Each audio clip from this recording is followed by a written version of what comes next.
Continental Carriers discusses contemporary issues in front of the industry.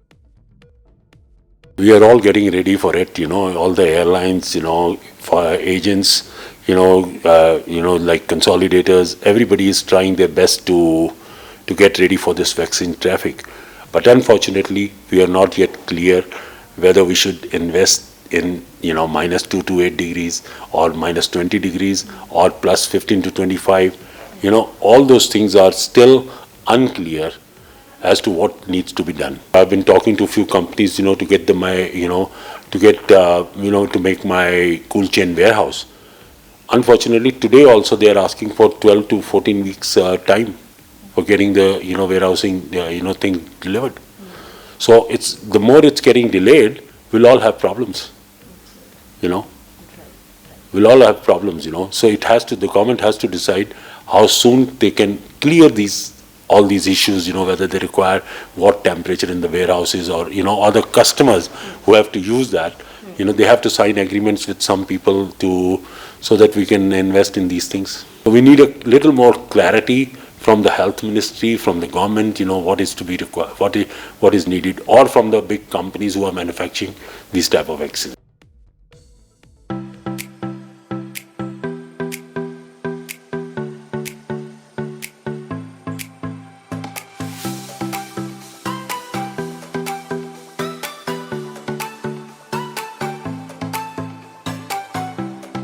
So thanks for bringing the whole industry on such a large platform together. Overall, it is a thumbs up for this industry from my side. This is the beginning.